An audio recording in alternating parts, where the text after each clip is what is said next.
আসসালামু আলাইকুম রহমতুল্লাহি ওবরাকাত।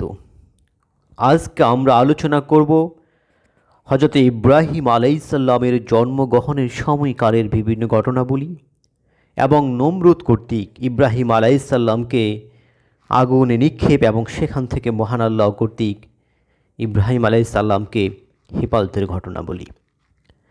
মহান আল্লাহ তাআলা পবিত্র কোরআনে নবী রাসূলগণের জীবনী এবং বিভিন্ন ঘটনাবলী উল্লেখের মাধ্যমে মানব জাতিকে বিভিন্ন বিষয়ে শিক্ষা দিয়েছেন। আমাদের প্রত্যেকের উচিত নবী রাসূলগণের যারা সঠিক পথের অনুসারী ছিলেন সেই মানুষদের জীবনী সম্পর্কে জানা এবং মহান আল্লাহ তাআলা যেসব নিদর্শন দিয়েছেন সেগুলা থেকে সত্য ঘটনা, সত্য আদর্শ গ্রহণ করা। তৌরাতে হজরত ইব্রাহিম আলাইসাল্লাম এর যে বংশ পরিচয় বর্ণিত হয়েছে তা হল ইব্রাহিম আলাইসাল্লামের পিতা তারেক, তার পিতা নাহুর, তার পিতা সরুজ এবং তার পিতা রাউ এবং তার পিতা ফালে। তার পিতার নাম ছিল আবের এবং আবেরের পিতার নাম ছিল সালেহ এবং সালেহের পিতার নাম ছিল এরফেক। এরফেকের পিতার নাম ছিল সামের এবং তার পিতা নূহ আলাইসাল্লাম। এই হিসাবে হজরত ইব্রাহিম আলাইসাল্লাম ছিলেন নূহ আলাইসাল্লামের অধস্তন দশম ব্যক্তি। হজরত ইবনে আব্বাস রাদিয়াল্লাহু হতে এক রেওয়াতে আছে হজরত ইব্রাহিম আলাইসাল্লামের পিতার নাম তারেক এবং তার মাতার নাম শানি, কিন্তু পবিত্র কোরআনে তার পিতার নাম আজর বলে উল্লেখ করা হয়েছে। পবিত্র কোরআনে ইরশাদ হচ্ছে, যখন ইব্রাহিম তার পিতা আজরকে বলেছিল, আপনি কি প্রতিমাসমূহকে ইলাহ হিসাবে গ্রহণ করেছেন? যখন আরব অনারব কোথায়ও সাম তার পিতা নূহ আলাইসাল্লামের বংশধরদের ছাড়া কেউই অবশিষ্ট ছিল না। তাদের বংশধরদের অনেকে তুফানে এবং অনেকে ফেরেশতাদের বিকট সব ধ্বংসপ্রাপ্ত হয়। এরপর অনারব আরব এলাকা থেকে অভিশপ্ত নমরুদের উত্থান ঘটে। নমরুদের ভাষা ছিল আরবি। সে ছিল অত্যন্ত প্রভাব প্রতিপত্তি সম্পূর্ণ ও শান শওকতের অধিকারী। সে এক বিরাট সেনাবাহিনী নিয়ে শাম দেশ দখল করে অতঃপর তুর্কিস্তান জয় করে ইয়াফেস ইবনে নূহের বংশধরদের সিও অধীনস্থ করে। তুর্কিস্তানের পর সে ভারত আক্রমণ করে সেখানে বসবাসরত নূহ আলাইসাল্লামের বংশধরদেরকে তার অধীনতা স্বীকারে বাধ্য করে। অতঃপর সে রোম ও দখল করে তৎকালীন পৃথিবীর পূর্ব থেকে পশ্চিম প্রান্ত পর্যন্ত সমগ্র এলাকা সে দখল করে। এরপর সে বাবেলে বসবাস করতে থাকে। এই স্থানকেই কুফা বলা হয়। ভারত, তুর্কিস্তান, রোম সহ পৃথিবীর পূর্ব ও পশ্চিম প্রান্তের সমগ্র এলাকা থেকে তার জন্য রাজস্ব কর, খাজনা, উপরাদি আসত। এহেন প্রভাব প্রতিপত্তি ও শান শওকতের সাথে সে প্রায় 1700 বছর পর্যন্ত রাজত্ব করে। নমরুদ বাইরে কোথাও বের হলে নিজের সিংহাসনের 4 পায়া 4টি হাতির পৃষ্ঠের উপর রেখে তাতে উপবেশন করত। তার সিংহাসনের পায়া রুমি রেশম দিয়ে আবৃত করে মহামূল্যবান মতি আর হীরা জহরত দিয়ে সুসজ্জিত করা হতো। স্বর্ণসূত্র দিয়ে তাঁবুর রশি বানানো হতো। সেই সিংহাসনে উপবেশন করলে সিংহাসনের নিচে 400 কুরসি পাতা থাকত। এসব কুরসিতে দরবারি, আমির ও উমরা, জাদুকর, জ্যোতিষ ও নিরাপত্তা কর্মীরা বসত। কথিত আছে সপ্ত একলিমের রাজত্ব মাত্র 4 জন লাভ করেছিলেন। তাদের মধ্যে একজন ছিলেন এই নমরুদ। একদিন নমরুদ সিংহাসনে উপবিষ্ট। এই সময় সে সৈন্য, সামন্ত, আমির উমরা পরিবেষ্টিত ছিল। জাদুকর, জ্যোতিষী সবাই মাথা নুইয়ে চিন্তাযুক্ত অবস্থায় বসে আছে। অভিশপ্ত নমরুদ তাদেরকে জিজ্ঞেস করল, আজ তোমাদের হয়েছে কি? তোমরা এমন মন ভাঙ্গা ও চিন্তাযুক্ত হয়ে বসে আছো কেন? তারা বলল, আপনার কল্যাণ হোক। আজ আসমানে এমন আজব এক নক্ষত্র দেখা গেছে যা আর কখনো আমরা দেখিনি। এই নক্ষত্রটি আজই পূর্বাকাশে উদিত হয়েছে। নমরুদ বলল, সে নক্ষত্র কেমন? তারা বলল, একটি ছেলে পিতার উরুস থেকে মাতৃগর্ভে স্থান নেওয়ার আগাম সংকেত এই নক্ষত্রটি, আর ছেলেটি দ্বারাই আপনার রাজত্ব ধ্বংস হবে। নমরুদ বলল, সে কখন পিতার উরুস থেকে মাতৃগর্ভে আসবে? জ্যোতিষীরা বলল, আজ হতে 3 দিন 3 রাতের মধ্যেই মাতৃগর্ভে তার আগমন ঘটবে। একথা শুনে নমরুদ নির্দেশ জারি করল, অদ্য হতে 3 দিন 3 রাত পর্যন্ত কোনো স্ত্রীলোক তার স্বামীর শয্যা সঙ্গিনী হতে পারবে না। তারেক নামে নমরুদের এক বিশ্বস্ত দেহরক্ষী ছিল, কোরআনে যার নাম আজর বলা হয়েছে। সে এক হাতে প্রদীপ আরেক হাতে তরবারি ধরে সারা রাত নমরুদের মাথার কাছে ফারত থাকত। এটাই তার সর্বদা কাজ। যেদিন নমরুদ স্ত্রীদের সাথে তার স্বামীর শয্যা সঙ্গিনী হওয়ার উপর নিষেধাজ্ঞা আরোপ করে, আল্লাহর ইচ্ছায় সেদিনই তারেকের স্ত্রী তার সাথে দেখা করতে আসে। এ রাতেই মহান আল্লাহর অপার মহিমায় হজরত ইব্রাহিম আলাইসাল্লাম পিতৃ ঔরস থেকে মাতৃগর্ভে আসেন। তারেক স্বীয় পত্নীকে বলল, সাবধান, এই রহস্য যেন কেউ কখনো উদ্ঘাটন করতে না পারে। এখান থেকে বের হয়ে অত্যন্ত সন্তর্পণে বাড়িতে পৌঁছবে, পথে যেন কারো দৃষ্টিতে না পড়ে।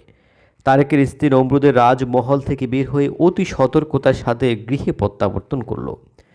একমাত্র আল্লাহই তাদের এই সঙ্গোপনে গমনাগমন সম্পর্কে জানতেন। পরদিন নমরুদ সিংহাসনে আরোহণ করে পাদ্রী, গণক, ঠাকুর ও জ্যোতিষীদেরকে ডেকে বলল, এখন বলো, তোমাদের কথিত ছেলেটি মাতৃগর্ভে এসেছে কিনা? সবাই গণে পড়ে সমস্বরে বলে উঠল, জাহাপনা, কথিত ছেলেটি গতরাতে পিতার ওরস থেকে মাতৃগর্ভে অবস্থান নিয়েছে। এবার অভিশপ্ত নমরুদ নির্দেশ জারি করল, যত রমণী অন্তঃসত্ত্বা তারা সবাই যেন প্রসবের পর আপন আপন পুত্র সন্তানকে হত্যা করে ফেলে। এই নির্দেশনামা পেয়ে সব গর্ভবতী নারী প্রসবের পর নিজ নিজ পুত্র সন্তান হত্যা করে। যখন মাতৃগর্ভে হজরত ইব্রাহিম আলাইসাল্লামের 9 মাস কেটে যায়, তখন তার মা নমরুদের ভয় এবং সন্তানের মহব্বতে অতি গোপনে গড় থেকে বের হয়ে শহরের বাহিরে ময়দানে এক গর্তে অবস্থান নেয়। এই গর্তেই হজরত ইব্রাহিম আলাইসাল্লাম ভূমিষ্ঠ হন। তিনি ভূমিষ্ঠ হওয়ার পর তার নূরে গোটা গর্ত আলোকিত হয়ে পড়ে। এ সময় ইব্রাহিম আলাইসাল্লামের মা কাঁদতে লাগলেন, এ ভয়ে যে কেউ এসে গর্ত হতে যদি তার এ প্রাণপ্রিয় সন্তানকে হত্যা করে ফেলে। অগত্যা ছেলেকে একখানা বস্ত্রে আবৃত করে গর্তে রেখেই ঘরে ফিরে আসেন। তৎক্ষণাৎ হজরত জিব্রাইল আলাইসাল্লাম অবতরণ করে হাতের 2টি আঙ্গুল তার মুখে পুরে দেন। আল্লাহ রসিম কুদরতে মুখে পুরে দেওয়া নবজাতকের আঙ্গুল 2টির একটি থেকে দুধ এবং অন্যটি থেকে মধু নির্গত হতে শুরু করে। ইব্রাহিম আলাইসাল্লাম এ দুধ মধু পান করেই পরিতৃপ্ত হতেন, আর কিছুর অভাব বোধ করতেন না। ইব্রাহিম আলাইসাল্লামের মাতা প্রতি সপ্তাহে একবার গর্তে যেতেন এবং পুত্রের লালিত পালিত হওয়ার অবস্থা দেখে বিস্মিত হয়ে তথাহতে ঘরে ফিরে আসতেন। মা যখন চলে আসতো, তখন অদৃশ্য হতে একটি পাথর এসে গর্তের মুখ বন্ধ করে দিত। এভাবে 7 বছর গত হয়। হজরত ইব্রাহিম আলাইসাল্লাম অন্ধকার গর্তে আল্লাহর অসীম কুদরতে লালিত পালিত হয়ে থাকেন। 2-1 দিন হজরত ইব্রাহিম আলাইসাল্লাম মাকে জিজ্ঞেস করলেন, ওগো মা, আপনার স্রষ্টা পালনকর্তাকে? মা বললেন, আমার খোদা তো তোমার পিতা, সে আমাকে আহার ও পরিদেয় বস্ত্র দেয়। ইব্রাহিম আলাইসাল্লাম এবার জিজ্ঞাসা করলেন, তার খোদাকে? মা বললেন, তার খোদা হচ্ছে তারকারাজি। এবার তিনি জিজ্ঞাসা করলেন, তাদের স্রষ্টা ও পালনকর্তাকে? এ জবাবে মা নিরুত্তর এবং লজ্জিত হয়ে সেখান থেকে চলে আসেন। গৃহে প্রত্যাবর্তনের পর স্বামী তারেকের নিকট এসব কথোপকথনের অর্থ ব্যক্ত করেন। বৃত্তান্ত শুনে তারেক বলল, নিঃসন্দেহে এ ছেলে বাদশাহ নমরুদের শত্রু হয়ে দাঁড়াবে। এই ব্যাপারে কি করা যায় তারেক তাই ভাবছিল। এক রাতে ইব্রাহিম আলাইসাল্লাম গর্ত থেকে বাহিরে এসে গগনের প্রতি দৃষ্টি দিতেই অগণিত নক্ষত্ররাজি দেখে বললেন, আমার পিতামাতা এ নক্ষত্ররাজিকেই স্রষ্টা ও পালনকর্তা বলেন। বর্ণিত ঘটনায় পবিত্র কোরআনের নিম্নোক্ত আয়াতে বর্ণিত হয়েছে। আল্লাহ ইরশাদ করেন, অতঃপর যখন রাতের আঁধার অবতীর্ণ হয়, তখন তিনি একটি নক্ষত্র দেখে বললেন, এটিই আমার রব। যখন সেটি অদৃশ্য হয়ে গেল, তখন তিনি বললেন, অস্তায়মান সত্তার প্রতি আমার কোনো আগ্রহ নেই। অতঃপর যখন চন্দ্র উদিত হলো, তখন তিনি বললেন, এটিই আমার রব। অতঃপর যখন দীপ্তিমান চন্দ্র দেখতে পেলেন, তখন বললেন, এটি আমার রব। সেটি অদৃশ্য হয়ে গেলে তিনি বললেন, আমার রব যদি আমাকে পথ প্রদর্শন না করেন, তাহলে আমি পথ হারাই থেকে যাব। অতঃপর যখন উজ্জ্বল সূর্য দেখতে পেলেন, তখন বললেন, এটি আমার রব এবং সবচেয়ে বড়। অতঃপর তিনি উজ্জ্বল সূর্য দেখলেন, তখন বললেন, এটি আমার রব, এটি সর্ববৃহৎ। সূর্য যখন অস্ত গেল, তখন বললেন, হে আমার জাতি, তোমরা যাদেরকে রবের শরিক করছো, আমি তা হতে মুক্ত, পবিত্র। আমি আমার চেহারা সে সত্তার প্রতি ফিরাচ্ছি যিনি আসমান জমিনের একক স্রষ্টা। আমি মুশরিকদের অন্তর্ভুক্ত নই। ইব্রাহিম আলাইসাল্লাম বাল্যকালেই দেখেছেন তার স্বগোত্রীয় লোকেরা আসমান জমিনের স্রষ্টাকে আল্লাহ বা রব বলে না। নিজের উদ্দেশ্য হাসিলের জন্য তাদের কেউ দেবদেবীর মূর্তির, কেউ তারকারাজির, আবার কেউ বা চন্দ্র সূর্যের উপাসনা করে। তিনিও কোনো এক সত্তাকে রব সাব্যস্ত করতে মনস্থ করেন। দেব মূর্তি সময়ের প্রতি তার পূর্ব হতে বিমুখ ছিলেন। অতএব তিনি নক্ষত্রকে নিজের রব সাব্যস্ত করেন, কিন্তু নক্ষত্র যখন অদৃশ্য হয় তখন বুঝলেন এটি সর্বদা এক অবস্থায় থাকে না। সুতরাং আরও কোনো সত্তা রয়েছেন যিনি এদের পরিচালক। লুক্কায়িত নক্ষত্র যদি রবই হতো তবে সেটি উন্নত অবস্থা হতে নিম্ন অবস্থা আসতো না, তাই এটি রব হতে পারে না। অতঃপর যখন চন্দ্র সূর্য দেখলেন তখনও উভয়কে রব ঠিক করে দেখতে পেলেন, উভয় অস্তয়মান। সুতরাং তিনি সিদ্ধান্ত পৌঁছলেন যে অস্তয়মান সত্তা কখনো রব হতে পারে না। ফলে তিনি সব কিছু পরিত্যাগ করে এমন সত্তাকে রব হিসাবে গ্রহণ করেন যাকে সবাই মানে, স্বীকার করে। আর পরিপক্ক বিবেক বুদ্ধির দাবিও হচ্ছে এমন সত্তাকে রব হিসাবে গ্রহণ করা যে সত্তা থেকে সকলেরই কার্যোদ্ধার হয় এবং যিনি সর্বোপরি শক্তিশালী, ক্ষমতাবান। আজর হজরত ইব্রাহিম আলাইসাল্লামকে বলেছিল, হে বৎস, নমরুদ ব্যতীত আমাদের কোনো খোদা নেই। প্রত্যুত্তরে তিনি বললেন, ভূমণ্ডল ও নবমণ্ডলের স্রষ্টা এক ও একক সত্তা। এবার আজর ইব্রাহিম আলাইসাল্লামকে বললেন, পবিত্র কোরআনে যেভাবে বর্ণিত হয়েছে, সে বলল, তুমি আমাদের কাছে সত্য কথাই এনেছো বটে, তুমি তো কৌতুককারীতে দলভুক্ত। আজরের উক্তি জবাব ইব্রাহিম আলাইসাল্লাম বললেন, ইব্রাহিম বললেন, না, বরং আপনার রব তো তিনি যিনি আসমান জমিনের স্রষ্টা, আর আমি এ বিশ্বাসের সাক্ষ্যদাতা।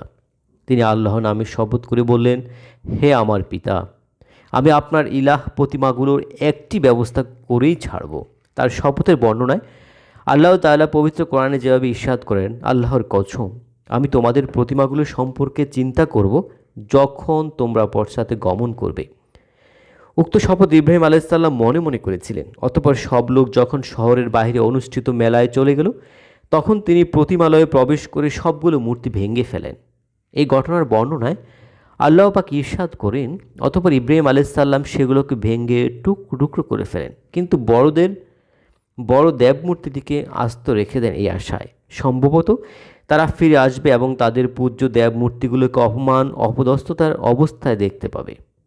ইব্রাহিম আলাইসাল্লামের আশা ছিল লোকেরা মেলা থেকে এসে তাদের পূজ্য দেবমূর্তিগুলো এমন অপমানিত অপদস্থ অবস্থায় দেখলে এগুলোর পূজা থেকে বিরত থাকবে। নমরুদের জাতির লোকেরা বছরে দুদিন বেশ বড় ধরনের আনন্দমুখী উৎসব পালন করত। এই মেলায় নমরুদের জাতির সুস্থ সবল সব লোকে অংশগ্রহণ করত। আজও একদিন হযরত ইব্রাহিম আলাইসাল্লামকে বলল, হে বৎস, মেলা দেখতে আমাদের সাথে ময়দানে চলো। তিনি অপারগতা প্রকাশ করেন কোরআনের ভাষায়। তিনি একবার তারকাসমূহের প্রতি তাকিয়ে অতঃপর বলেন, আমি রোগাক্রান্ত, অতএব তাদের থেকে বিমুখ হলেন। ইব্রাহিম আলাইসাল্লাম তার জাতির মূর্তি পূজকদেরকে এ ধরনের আরও কয়েকটি কথা বলেন, কিন্তু তারা এসব কথা আমল দেয়নি। তাফসির গ্রন্থে ইব্রাহিম আলাইসাল্লামের উক্তির সারমর্ম এভাবে বর্ণিত হয়েছে যে তার সম্বন্ধিত কাফেররা ছিল জ্যোতিষী, তাই তাদেরকে দেখাবার জন্য তারকারাজির প্রতি অথবা জ্যোতিষশাস্ত্র দেখে তিনি বলে দিলেন, আমি রোগাক্রান্ত। যেহেতু ইব্রাহিম আলাইসাল্লামের জাতির লোকেরা উৎসব পালন ও দেবমূর্তির পূজা অর্চনার জন্য বছরে দুবার শহরের বাইরে অবস্থিত ময়দানে যেত, সুতরাং তারা প্রতিমাগুলো ছেড়ে পূজার উদ্দেশ্যে ময়দানে যায়। ইব্রাহিম আলাইসাল্লাম এই সিদ্ধান্তে পৌঁছলেন যে এসব দেবমূর্তি সবই তো মিথ্যা, এগুলোর ধ্বংস সাধনে কোনো শাস্তি পেতে হবে না, বরং আল্লাহর পক্ষ থেকে প্রতিদান পাওয়া যাবে। তিনি একখানা কুড়াল নিয়ে মূর্তি গৃহে প্রবেশ করে সবগুলো দেবমূর্তির হাত পা ভেঙে কুড়ালখানা বড় মূর্তিদের কাঁধে ঝুলিয়ে রেখে বেরিয়ে আসেন। ইবলিস তার প্রতারণা আর প্রবঞ্চনার উপকরণগুলোর এই দুর্দশা দেখে কাঁদতে কাঁদতে মেলায় গিয়ে কাফেরদেরকে বলল, তোমাদের দেবমূর্তিগুলোর হাত পা ভেঙে উলট পালট করে রাখা হয়েছে। এই কথা শুনেই কাফেররা শোষব বাহনের নিকট দৌড়ে আসে। উদ্দেশ্য ছিল সওয়ার হয়ে তাড়াতাড়ি ঘটনাস্থলে পৌঁছবে, কিন্তু তাদের বাহন জানোয়ারগুলো সরে যায়। এতে লজ্জিত অনুতপ্ত হয়ে পদব্রজেই শহরের দিকে ছুটল। মূর্তি গৃহে প্রবেশ করে মূর্তিগুলোর এই দৈন্য দশা দেখে অত্যন্ত মর্মাহত ও ক্ষুব্ধ হলো। তারা বলল পবিত্র কোরআনের ভাষায়, তারা বলতে লাগলো, কে আমাদের উপাস্য দেবতাদের এই দৈন্য দশা করেছে, নিশ্চয়ই সে কোনো অত্যাচারী হবে। আমরা তার থেকে এই অপকর্মের প্রতিশোধ গ্রহণ করব। তারা বলাবলি করতে লাগলো, কে হবেন এমন ব্যক্তি? তখন তাদের মধ্য হতে বলা হলো, আমরা এক যুবককে দেবদেবীগুলোর সম্পর্কে আলোচনা করতে শুনেছি, তাকে ইব্রাহিম বলা হয়। ইব্রাহিম আলাইসাল্লামকে ডাকা হলো। নমরুদ হযরত ইব্রাহিম আলাইসাল্লামকে ডেকে এনে জিজ্ঞেস করলো, পবিত্র কোরআনে যেভাবে বর্ণনা আছে, তারা বলল, হে ইব্রাহিম, তুমি কি আমাদের উপাস্যগুলো এ দশা করেছ? এটা তোমারই কাজ। ইব্রাহিম আসসালাম উত্তরে বললেন, এটা আমার কাজ হবে কেন? বরং এটা তাদের মধ্যে যেটা বড় তারই কাজ। সুতরাং বড়টাকে জিজ্ঞেস করো, যদি সেটি কথা বলে। তারা জবাব বলল, ইব্রাহিম, প্রতিমারা কি কথা বলে? সেগুলো শুনেও না আর নাড়াছড়াও করে না। ইব্রাহিম আলাইসাল্লাম বলেন, যেগুলো কথা বলতে পারে না, দেখে না, শুনে না, নাড়াছড়া করতে পারে না, তবে কোন দৃষ্টিতে সেগুলোকে খোদা বলে থাকো, আবার সেগুলোর উপাসনাও করো? ইব্রাহিমের জবাব শুনে তারা মস্তক অবনত করে বলল, সে তো সত্যিই বলেছ। তাদের এই অবস্থা দেখে হযরত ইব্রাহিম আলাইসাল্লাম বুঝে ফেললেন এরা লাজবাব হয়ে গেছে। এবার তিনি বললেন, তোমরা আল্লাহকে বাদ দিয়ে এমন সবের উপাসনা করছো যেগুলো না তোমাদের কোনো উপকার করতে পারে না অপকার, তোমাদের জন্য দুঃখ। তোমরা কেন আল্লাহকে বাদ দিয়ে এসবের উপাসনা করছো? তোমরা কিছুই বুঝো না। কিন্তু তার সম্প্রদায়ের লোকেরা তার আহ্বানের দিকে কর্ণপাত করেনি, যেহেতু তাদের সত্য ও হক কথা শোনার অভ্যাস ছিল না, সত্য দর্শনের মনোভাব ছিল না, তাই তারা এত বড় নবীর হক দাওয়াত নিয়ে হাসি তামাশা ও ঠাট্টা বিদ্রুপ শুরু করে আর ধাপে ধাপে অধিকতর ঔদ্ধত্য ও দাম্ভিকতা প্রকাশ করে। হযরত ইব্রাহিম আলাইসাল্লাম দেখলেন আল্লাহর সাথে শরীকের সবচেয়ে বড় কেন্দ্র তার গৃহেই। তার পিতা আজর একদিকে নিজে মূর্তি তৈরি করে বিক্রয় করছে, অপরদিকে নিজেও মূর্তি পূজায় সামনে থাকছে, যেন তার পিতাই সকল গোত্রকে এদিকে পথ দেখাচ্ছে। তিনি ভাবলেন, এজন্যই গোত্রের লোকদেরকে তাওহীদের দিকে আহ্বান করলে তারা তার আহ্বান কবুলের পরিবর্তে ঠাট্টা বিদ্রুপ করছে। সুতরাং দাওয়াত আপন ঘর থেকে শুরু করতে হবে। তাই তিনি সর্বপ্রথম তার পিতা আজরকে লক্ষ্য করে বললেন, হে আমার শ্রদ্ধেয় পিতা, আল্লাহর উপাসনা আর তার ভালোবাসা অর্জনের জন্য আপনি যে পন্থা গ্রহণ করেছেন আর আপনি একে পিতৃপুরুষের পন্থা বলে মনে করেছেন, প্রকৃতপক্ষে এটা আপনার স্রষ্টার সন্তুষ্টি ও ভালোবাসা অর্জনের পন্থা নয়, এটা প্রকাশ্য পদভ্রষ্টতা। সোজা ও সত্য পথ তো সেটাই যার দিকে আমি আপনাদেরকে আহ্বান করছি। হে আমার পিতা, জেনে রাখুন, মুক্তির একমাত্র পথ হলো তাওহীদ বা আল্লাহর একত্ববাদ। আপনার হাতে গড়া মূর্তির পূজা মুক্তির পথ নয়, বরং মুক্তির পথের প্রতিবন্ধক। সুতরাং আপনি প্রতিমা উপাসনা ছেড়ে তাওহীদের পথ গ্রহণ করুন, যাতে দুনিয়া ও আখিরাতে সৌভাগ্য লাভে সক্ষম হন। পবিত্র কোরআনে যেভাবে বর্ণিত হয়েছে, হে মোহাম্মদ, আপনি কোরআনে ইব্রাহিমের কথা স্মরণ করুন। তিনি খুব সত্যবাদী ছিলেন এবং নবী ছিলেন। যখন তিনি স্বীয় পিতাকে বলেছেন, হে আমার পিতা, আপনি এমন বস্তুর উপাসনা কেন করেন যা না শুনতে পায়, না দেখতে পায় আর না আপনার কোনো উপকার করতে পারে? হে আমার পিতা, আমার কাছে এমন জ্ঞান এসেছে যা আপনার কাছে পৌঁছেনি। সুতরাং আপনি আমার কথা মেনে চলুন, আমি আপনাকে হিদায়াতের রাস্তা প্রদর্শন করব। হে আমার পিতা, শয়তানের পূজা করবেন না। শয়তান নিঃসন্দেহে আল্লাহর অবাধ্য। হে আমার পিতা, আমার ভয় হচ্ছে যে না জানি আপনার উপর আল্লাহর আযাব নেমে আসে, তখন আপনি শয়তানের সাথী হয়ে পড়বেন। সূরা মরিয়ম আয়াত নং 41-45।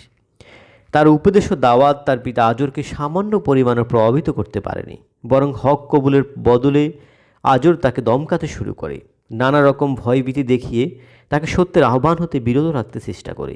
পবিত্র কোরআনে এসেছে, হে ইব্রাহিম, তুমি কি আমার পূজ্য দেবতাগুলো হতে বিমুখ হয়ে আছো?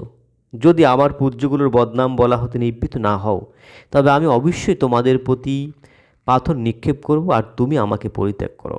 সূরা মরিয়ম। হযরত ইব্রাহিম আলাইসাল্লাম দেখলেন, আমি পিতার কল্যাণ চাচ্ছি, কিন্তু পিতা এর বিপরীতে অবস্থান করছে আর ফলস্বরূপ পিতা রাগান্বিত হয়ে গিয়েছে। তার গোমরাহি তাকে সীমা অতিক্রম করিয়েছে। তিনি চিন্তান্বিত হলেন। একদিকে পিতার সম্মানহানিকর কোনো কাজ করা যাবে না, অপরদিকে আল্লাহর পক্ষ হতে অর্পিত দায়িত্ব এদিক ওদিক করা যাবে না। তাই তিনি উভয় দিক ভাবছিলেন।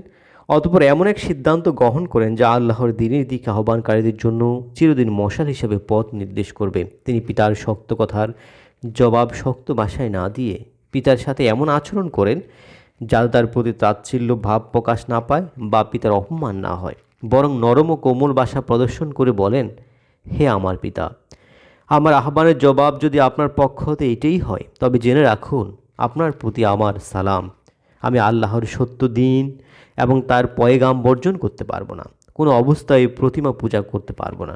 আপনার নিকট থেকে আমি দূরে থাকলেও আপনার জন্য দোয়া করতে থাকব। কোরআনের ভাষায় ইব্রাহিম বলেন, আপনার প্রতি আমার সালাম, তবে আমি আমার রবের কাছে আপনার জন্য ক্ষমা প্রার্থনা করব। নিঃসন্দেহে তিনি আমার প্রতি মেহেরবান। আমি আপনাদেরকে বর্জন করছি এবং আল্লাহকে পরিত্যাগ করে আপনারা যে সবের উপাসনা করছেন সেগুলো বর্জন করছি এবং আমার রবের আমি ইবাদত করব। আর এও বিশ্বাস করি যে আমি আমার রবের ইবাদত করে বঞ্চিত হব না। সূরা মরিয়ম। আজর যখন কোনো অবস্থায় তার পুত্রের উপদেশ ও দাওয়াত গ্রহণ করল না, তখন হজরত ইব্রাহিম আলাইসাল্লাম পিতা আজরকে পরিত্যাগ করে তার দাওয়াত ও তাবলিগের কাজ আরও সম্প্রসারিত করলেন। হজরত ইব্রাহিম আলাইহিসসালাম সমস্ত সম্প্রদায়কে সামনে রেখে দাওয়াত দেওয়া আরম্ভ করলেন, কিন্তু গোত্রের লোকেরা কোনো অবস্থায় তাদের পিতৃপুরুষের ধর্ম পরিত্যাগ করে রাজি নয়। তারা হজরত ইব্রাহিম আলাইসাল্লামের আহ্বানের প্রতি কর্ণপাত করতেই রাজি নয়, বরং হকের দাওয়াতের সামনে নিজেদের বাতিল পূজ্যদের ন্যায় মুখ বধির ও অন্ধ হয়ে রইল। তাদের অন্তর আছে কিন্তু অনুধাবন করে না, তাদের চোখ আছে কিন্তু দেখে না, তাদের কান আছে শোনে না। তারা তো চতুষ্পদ বন্ধুর ন্যায়, বরং তারাই অপেক্ষা অধিক পথভ্রষ্ট, তারাই অসতর্ক। সূরা আরাফ। যখন হযরত ইব্রাহিম আলাইহিসসালাম খুব জোর দিয়ে তাদেরকে জিজ্ঞেস করেন, তোমরা বলো তো দেখি, তোমরা যাদের পূজা করো তারা কি তোমাদের কোনো উপকার বা অপকার করতে পারে? তারা বলে, আমরা এইসব বিতর্কে জড়াতে চাই না, আমরা শুধু এতটুকু জানি যে আমাদের পূর্বপুরুষরা এদের উপাসনা করে, আমরাও তাই করছি। অতঃপর হজরত ইব্রাহিম আলাইহিসসালাম এক বিশেষ পন্থায় তাদেরকে আল্লাহর দিকে মনোযোগ আকর্ষণ করতে চেষ্টা করেন। পবিত্র কোরআনে যেভাবে বর্ণিত হয়েছে, যখন ইব্রাহিম আলাইহিসসালাম স্বীয় পিতা ও আপন কওমের লোকদেরকে লক্ষ্য করে বলেন, তোমরা কী জিনিসের পূজা করছো? তারা বলল, আমরা প্রতিমার পূজা করছি আর এদের আরাধনা একনিষ্ঠ। ইব্রাহিম আলাইহিসসালাম বললেন, যখন তোমরা এদেরকে ডাকো তখন কি এরা তোমাদের কথা শুনতে পায়? অথবা এরা তোমাদের কোনো উপকার করতে পারে? অথবা কি তোমাদের কোনো ক্ষতি করতে পারে? তারা বলল, বরং আমরা আমাদের পিতৃপুরুষদেরকে এরূপ অবস্থায় পেয়েছি। হযরত ইব্রাহিম আলাইহিসসালাম বলেন, ঠিক আছে, তোমরা এবং তোমাদের পূর্বপুরুষরা যাদের ইবাদত করছো ওদের অবস্থার প্রতি কি তোমরা কোনো চিন্তা করে দেখেছো যে এসব বাতিল উপাস্যসমূহ আমার শত্রু, কিন্তু বিশ্ব নিখিলের রব আমারও তোমাদের শত্রু নয়। সূরা আশ-শুআরা। তাই মহান আল্লাহ পাক উপাসনা পাওয়ার একমাত্র হকদার, তাকে ছাড়া অন্য ইলা মানা ক্ষতির কারণ এবং তোমাদের ধ্বংস ডেকে আনবে। শত্রু কাজ হলো ক্ষতি করা। এদের পূজা অর্চনা যেহেতু ক্ষতির কারণ, সুতরাং এরা আমার তোমাদের শত্রু, কিন্তু আমি মহাবিশ্বের স্রষ্টা ও রব আল্লাহর উপাসনা করতে তোমাদের আহ্বান করছি। অতঃপর ইব্রাহিম আলাইহিসসালাম মহান আল্লাহর কত গুণাবলীর কথা গোত্রের লোকদের সামনে তুলে ধরে তাদেরকে এই কথা বোঝাতে চেষ্টা করেছেন যে উপাসনা পাওয়ার যোগ্য একমাত্র ওই মহান সত্তা যার সাথে সকল গুণ রয়েছে, আর তোমরা নিজেদের হাতে গড়া যেসব প্রতিমার উপাসনা করছো এরা তো এই সকল গুণের অধিকারী নয়। সুতরাং কেমন করে এরা তোমাদের উপাস্য বা উপাসনা পাওয়ার যোগ্য হতে পারে? কোরআনের ভাষায়, তিনি আমাকে সৃষ্টি করেছেন, অতঃপর তিনি আমাকে পথ দেখিয়েছেন, আর তিনিই পানাহার করাচ্ছেন। অসুস্থ হলে তিনি আরোগ্য করেন, তিনি আবার মৃত্যু দেন, আবার জীবিত করবেন। আর তিনি এমন এক সত্তা যার কাছে আশা রাখি যে হিসাব নিকাশের দিনে আমার গুনাহ ক্ষমা করবেন। সূরা আশ-শুআরা। ইব্রাহিম আলাইহিসসালাম বলেন, হে আমার জাতির লোক সকল, তোমরা সে সত্তার ইবাদত করো যিনি তোমাদের স্রষ্টা, পালনকর্তা, প্রতিপালক। প্রতিমা পূজা পরিত্যাগ করো, কেননা প্রতিমা পূজায় কোনো কল্যাণ নেই। প্রতিমাগুলো তোমাদের লাভ ক্ষতি কিছুই করতে পারে না। ইব্রাহিম আলাইহিসসালামের যৌক্তিক বক্তব্যের বিপরীতে তারা যখন কোনো দলিল পেশ করতে সমর্থ হলো না, তখন তাকে হত্যার ব্যবস্থা গ্রহণ করে। নমরুদ ইব্রাহিম আলাইহিসসালামকে আগুনে নিক্ষেপ করে হত্যার নির্দেশ দেয়। কোরআনের ভাষায় তারা বলল, তোমরা একে জ্বালিয়ে ফেলো এবং নিজেদের উপাস্য দেবতাদেরকে সাহায্য করো যদি তোমরা কিছু একটা করার মতো হও। বাদশাহ নমরুদের নির্দেশের সাথে সাথে অগ্নিকুণ্ড নির্মাণ ও প্রজ্বলিত করার আয়োজন শুরু হলো। এক বিশাল আকৃতির খোলা ময়দানে জমিন খুঁড়ে বিরাট আয়তন বিশিষ্ট একটি গভীর গর্ত তৈরি করা হলো। পাহাড় হতে রাশি রাশি কাষ্ঠ এসে এই গর্তে সাজানো হলো। অতঃপর হাজার হাজার মন তোল ঢেলে তাতে আগুন ধরিয়ে দেওয়া হলো। এই প্রকাণ্ড অগ্নিকুণ্ডের আগুনের তাপে চারিপাশে বহুদূর এলাকা পর্যন্ত উত্তপ্ত হয়ে গেল। কথিত আছে যে উক্ত অগ্নিকুণ্ডের দৈর্ঘ্য প্রস্থ ছিল 24 মাইল করে এবং তার গভীরতা ছিল 100 গজ। ধাউ ধাউ করে জ্বলন্ত আগুনের শিখা এত দূর উঁচু পর্যন্ত উঠল যে আকাশের দিকে অন্তত অর্ধ মাইল পর্যন্ত উড্ডয়নরত পাখিসমূহ ও তার তাপে মারা গিয়ে ভূমিতে নিক্ষিপ্ত হতে লাগলো। তখন সকলে চিন্তিত হয়ে পড়ল, কিভাবে অগ্নিকুণ্ডে নিকটবর্তী হয়ে হযরত ইব্রাহিম আলাইহিসসালামকে অগ্নিকুণ্ডে নিক্ষেপ করা যাবে।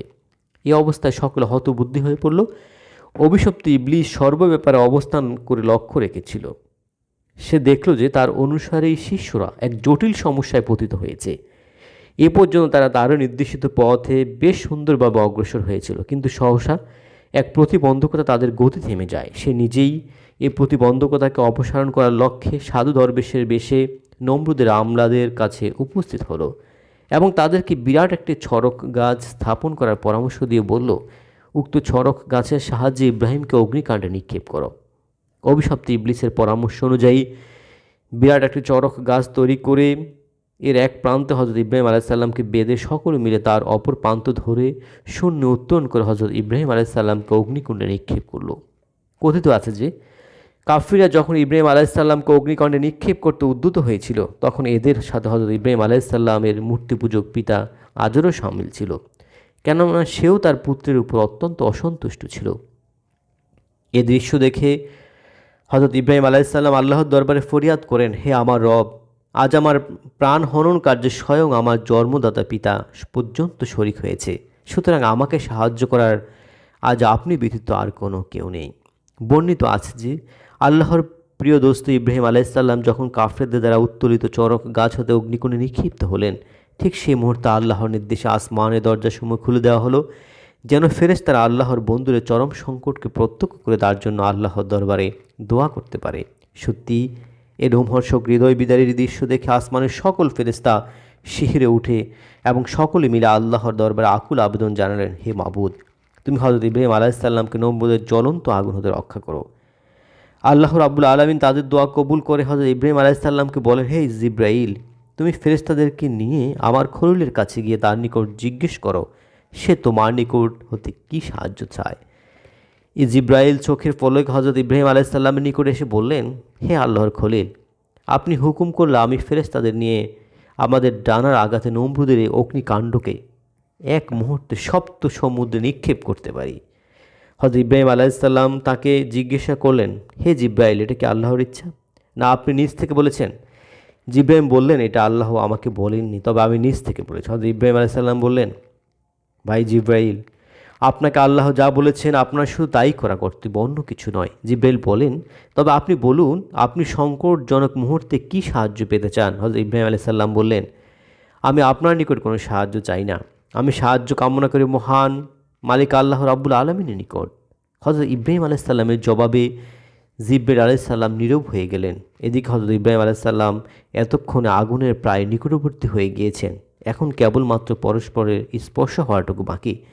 কিন্তু ঠিক সে মুহূর্তে আল্লাহ পাক বলেন, পবিত্র কোরআনে যেভাবে ইরশাদ হচ্ছে, অগ্নি, তুমি ইব্রাহিমের উপর শান্তিদায়ক হয়ে যাও। আর যারা তার অকল্যাণ কামনা করেছিল তাদেরকে আমি খারাপ অবস্থায় নিপতিত করেছি। অর্থাৎ ইব্রাহিম আলাইহিসসালাম যখন অগ্নিকুণ্ডে নিক্ষিপ্ত হলো, তখন আল্লাহ তাআলা সেখানে পানির একটি ঝর্ণা দ্বারা প্রবাহিত করেন। জিব্রাইল আলাইহিসসালাম জান্নাতি পোশাক এনে তাকে পরিয়ে তক্তের উপরে বসিয়ে দেন। যে রশি দিয়ে হযরত ইব্রাহিম আলাইহিসসালামের হাত পা বাঁধা হয়েছিল তা পুড়ে যায়, অথচ ইব্রাহিম আলাইহিসসালামের কিছুই হয়নি। হযরত ইব্রাহিম আলাইহিসসালাম অগ্নিকুণ্ডে নিক্ষিপ্ত হওয়ার পরে বাদশাহ নমরুদ তার সমস্ত লোকজন সহ সবিস্ময়ে দেখল যে অগ্নিকুণ্ডের চতুর্দিকে ধাউ ধাউ করে আগুন জ্বলছে, অথচ তার মধ্যস্থলের আগুন নির্বাপিত। সেখানে একটি ফুলের বাগান সৃষ্টি হয়েছে, আর তার কেন্দ্রস্থলে একখানা স্বর্ণ পালঙ্কে হযরত ইব্রাহিম আলাইহিসসালাম আসীন হয়ে পরম আনন্দে আল্লাহর গুণগান করছেন। এই বিস্ময়কর ঘটনা দেখে বাদশাহ নমরুদ হতবাক হয়ে বলল, হায়, আমার এত শ্রম চেষ্টা ব্যর্থ হয়ে গেল। এই আশ্চর্য ঘটনা চোখের উপরে দেখে বহু সংখ্যক কাফির তখনই হযরত ইব্রাহিম আলাইহিসসালামের প্রচারিত সত্য ধর্মে দীক্ষিত হলো কিন্তু এই ঘটনায় পাপিষ্ঠ নমরুদের মন নরম তো হলোই না, বরং সে আবার বিক্ষুব্ধ হয়ে উঠল। সে হযরত ইব্রাহিম আলাইসাল্লামকে হত্যা করার জন্য ভিন্ন পন্থায় পুনরায় উদ্যোগী হলো। সে তার লোক লস্করকে বলল, ইব্রাহিমকে আগুনে না জ্বালালেও আমরা ইব্রাহিমকে অন্যভাবে হত্যা করব। তোমরা সবাই তাকে লক্ষ্য করে চতুর্দিক থেকে বড় বড় প্রস্তরখণ্ড নিক্ষেপ করতে থাকো, দেখি এখন ইব্রাহিম কিসের জোরে নিজেকে বাঁচায়। নমরুদের নির্দেশে তার লোক লস্কর হযরত ইব্রাহিম আলাইসাল্লামের বৃষ্টির মতো প্রস্তরখণ্ড বর্ষণ করতে থাকে, কিন্তু আল্লাহর অসীম কুদরতে একটি পাথরখণ্ডও তার নিকট পুষল না। প্রস্তরখণ্ডগুলো সবই বাতাসের সাথে শূন্যে ভাসতে লাগলো। নমরুদ এবার তার চেষ্টা ব্যর্থ হয়ে দেখে হযরত ইব্রাহিম আলাইহিসসালামকে লক্ষ্য করে বলল, হে ইব্রাহিম, এতক্ষণ আমার মনে হচ্ছে যে তোমার আল্লাহ সত্যি অদ্বিতীয় ও তিনি অসীম ক্ষমতাধর, তিনি যা ইচ্ছা তাই করতে পারেন। এবার আমি তোমার আল্লাহর উপর ঈমান আনতে প্রস্তুত, তবে আমার একটি শর্ত আছে, তা তোমার নিকট বলবো। তার পূর্বে তুমি ওখান থেকে বেরিয়ে আমার নিকটে আসো। হযরত ইব্রাহিম আলাইহিসসালাম বের হয়ে নমরুদের নিকট এলে বলো, তুমি আল্লাহর উপর ঈমান আনতে কী শর্ত প্রয়োগ করতে চাও? নমরুদ বলল, আমি তোমার সামনে আল্লাহর নামে 1,40,000 উট, দুম্বা, বকরি এবং গাভী কোরবানি করব। তারপর আমি আমার খাজানসি খানাগুলো হতে 20টি খাজানসি খানার সমস্ত স্বর্ণ ও রৌপ্য আল্লাহকে উপহার দেব। তার নিকট আমার দাবি, শুধু আমি তার ধর্মে দীক্ষা গ্রহণ এবং আমার এই সমস্ত উপটখন প্রদান করলে তিনি তোমাকে যেরূপ কেরামতি দিয়েছেন আমাকে তদ্রূপ কেরামতি দান করবেন, যার বদৌলতে তুমি আমাদের সকলকে বিশ্বআবিষ্ট করে দিয়েছ। নমরুদের কথা শুনে হযরত ইব্রাহিম আলাইহিসসালাম বলেন, তুমি আমার মহান আল্লাহ সম্পর্কে কোনো ধারণাই করতে পারোনি। তিনি কারো নিকট হতে কোনোরূপ উপহার গ্রহণ করেন না। তিনি যাকে দান করেন তার নিকট থেকে তার বদলে কোনো কিছুই গ্রহণ করেন না। আর হে অবুঝ বাদশাহ, তুমি যে তাকে উপহার বা উপটখন দিতে চাও, তুমি কি জানো সে মাল ও দৌলতকার? এ সম্পদ কি তোমার? তুমি কোথায় এসব পেয়েছ? এগুলো সবই তো তোমার প্রতি তার করুণা। তুমি যে এই বিশাল ভূখণ্ডের অধিপতি হয়েছ, তাও কেবল তারই করুণা। তার করুণা না হলে তুমি এর কোনো কিছুর মালিকই হতে না, নিজেকে বাদশাহ বলে প্রকাশ করতে পারতে না। এ পর্যন্ত বলা হযরত ইব্রাহিম আলাইহিসসালাম নিজের গৃহে চলে গেলেন। এদিকে বাদশাহ নমরুদ তার কথাগুলো শুনে চিন্তান্বিত হয়ে পড়ল। সে ভাবতে লাগলো, ইব্রাহিমের কথাগুলো তো অত্যন্ত পরিষ্কার, কোনো জড়তা বা অস্পষ্টতা নেই তার কোনো কথায়। নিশ্চয়ই সে তার অদৃশ্য আল্লাহ প্রদত্ত ক্ষমতা বলেই এত শক্তিমান। আমি তো তার সাথে কোনোদিন কোনো কথায় কোনো যুক্তিতে বা শক্তিতে পেরে উঠব না। তবু কেন তার সে আল্লাহর উপরে বিশ্বাস আনব না? যেই বাবা সে কাজ অমনি সে উঠে তার প্রধান উজিরের কাছে গিয়ে ব্যস্ততার সাথে বলল, উজির, চলো আমরা ইব্রাহিমের নিকট গিয়ে তার খাঁটি ধর্মে দীক্ষা গ্রহণ করি। নমরুদের প্রধান উজিরের অন্তরে পাপ ও আল্লাহর সাথে অবাধ্যতা এমনভাবে মিশে গিয়েছিল যে সেখানে পুণ্যের সামান্য লেশটুকু ঢুকবার কোনো পথ ছিল না। সে বাদশাহর এই ভাবান্ত লক্ষ্য করে তাকে নানাভাবে অমূলক কথা দ্বারা প্রবোধ দিয়ে শুরু করলো, জাহাপনা, আপনি হয়তো ইব্রাহিমের আগুন হতে বাঁচিয়ে থাকার খুবই গুরুত্ব প্রদান করেছেন।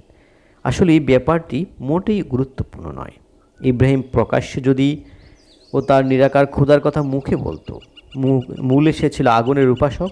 আমি অতি বিশ্বস্ত সূত্রে তথ্য উদ্ঘাটন করেছি। আগুনের বক্তা এবং উপাসক বলেই সে অগ্নি দ্বারা দগ্ধীভূত হয়নি। সুতরাং আপনি তার চলনায় ভুলে যদি নিজের ইজ্জত সম্মান বিসর্জন দিয়ে একটা কিছু করে বসেন, তা হবে আপনার ভবিষ্যতের অনুশোচনার একমাত্র কারণ। তাছাড়া সমগ্র রাজ্যের প্রজারা যেখানে আপনাকে প্রভু হিসাবে পূজা করে, সেখানে আপনি নিজে যদি কল্পিত কাউকে নিজের রব বলে স্বীকার করেন, তবে আপনি দেশের প্রজা সাধারণ নিকট মুখ রাখবেন কী করে? আর এতকালের ভূমিকা সম্পর্কে বা তাদের কি বলবেন? কাজেই একটু ভেবেচিন্তে সিদ্ধান্ত নেওয়া কি ঠিক নয়? উজিরের বক্তব্যে নমরুদের পরিবর্তিত মনের অবস্থা আবার পূর্বের মতো হলো। তার আর আল্লাহর আনুগত্য করা হলো না। সে নমরুদই থেকে গেল। মহান আল্লাহ তাআলা আমাদেরকে সঠিক পথে অনুসারী করুক, আমিন।